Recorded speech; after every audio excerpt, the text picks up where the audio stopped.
اس میں چانا سلف اور سینوتھس کو شہرت حاصل ہے۔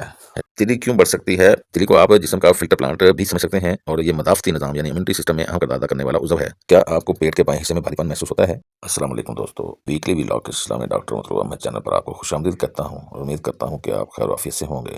دوستو، جیسا کہ آپ کو معلوم ہے کہ پچھلے کافی سارے ولاگ ڈائجسٹو سسٹم یعنی پیٹ پر گلے سے ریکٹم تک کے مختلف عضو جو استعمال ہوتے ہیں ان پر بنائے جا رہے ہیں، تو اس ہی سلسلے کو کنٹینیو کرتے ہوئے آج تلی پر، جس کو تاحال بھی کہتے ہیں یعنی تلی کے بڑھ جانے پر بنا رہا ہوں، جس کو انگلش میں سپلینومیگالی کہتے ہیں۔ کیا آپ کو پیٹ کے بائیں حصے میں بھاری پن محسوس ہوتا ہے، درد یا چبھن کا احساس رہتا ہے؟ تو ہو سکتا ہے کہ یہ تلی کے بڑھنے کی علامات ہوں۔ پیٹ کے اندر بائیں طرف پسلیوں کے نیچے پایا جانے والا غدود نما عضو تلی کہلاتا ہے۔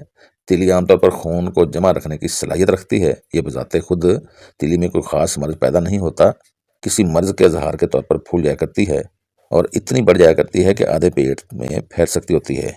تلی کو آپ جسم کا فلٹر پلانٹ بھی سمجھ سکتے ہیں اور یہ مدافعتی نظام یعنی امیونٹی سسٹم میں اہم کردار ادا کرنے والا عضو ہے۔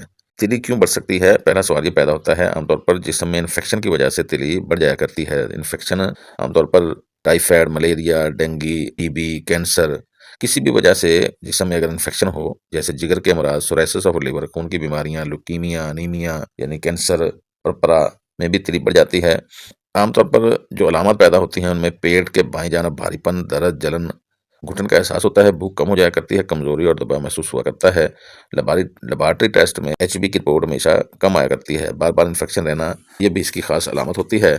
سادہ لفظوں میں ہم اس طرح کہہ سکتے ہیں کہ یہ ایک قسم کا عضو ہے جو بائیں طرف ہوتا ہے، خون کو صاف کرنے اور کچھ حالات میں خون کو سٹور کرنے کا کام کرتی ہے۔ بخار کی انفیکشن یعنی ٹی بی کا بخار ہو، ٹائیفائڈ، ملیریا، ڈینگی وغیرہ ہو، جگر کے امراض میں یہ اکثر بڑھ جایا کرتی ہے اور بعض اوقات خون کے امراض میں بھی تلی بڑھنا عام طور پر دیکھا جاتا ہے، جیسے کینسر، تھیلیسیمیا، پرپرا، ٹی بی وغیرہ میں بھی یہ بڑھ جایا کرتی ہے۔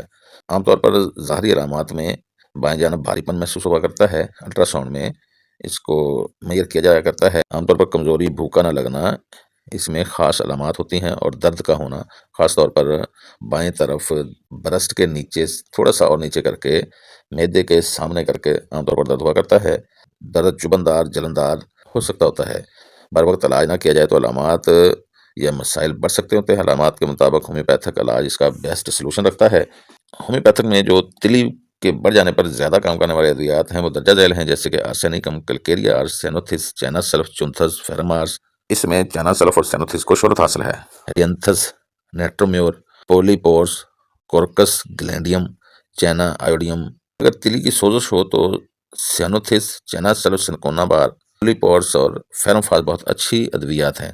اور تلی کا اگر درد بہت زیادہ تنگ کرے تو اگیریکس، آرسینکم، سینوتھس، ڈائسکوریا، لینتھس، ہیلونائز، کالی آئیوڈیم، نیٹرومیور، پولیپورس، چانا بہت اچھی ادویات ہیں۔ اگر درد چبھندار ہو تو سینوتھس اور تھیریڈیون بہت اچھی ادویات ہیں۔ سردی لگنے کے دوران تلی کا درد ہو تو چانا سلف، پوٹوفائلم اور برایونیا دوائی ہوا کرتی ہے۔ گرمی کے دوران تلی کا درد ہو تو کاربوویجن، نیٹرومی اور نکسومی کا دوائی ہوتی ہے۔ تلی سخت ہو جائے تو چانا، آرسینکم، سلفیورک ایسڈ اور سورائنم دوائی ہوا کرتی ہے۔ عام طور پر علاج وجہ کا ہی کیا جاتا ہے، جیسے کہ اگر ملیریائی مرضیں ہیں تو برایونیا، چانا، چینم آرس، چینم سلف دوائی ہوا کرتی ہے۔ اسی طرح ہیپیٹائٹس میں بھی بڑھ جاتی ہے تو پھر جیسے پہلے ہیپیٹائٹس پر ولاگ بنا چکا ہوں، ادھر سے آپ علاج دیکھ سکتے ہیں۔ جس مرض کی وجہ سے تلی بڑی ہے اس کا علاج کرنا ضروری ہوتا ہے۔ ٹی بی سے بڑی ہے تو ٹی بی کا علاج کرنا پڑے گا۔ تو آج بات کر رہا تھا تلی کے بڑھنے پر۔ والسلام۔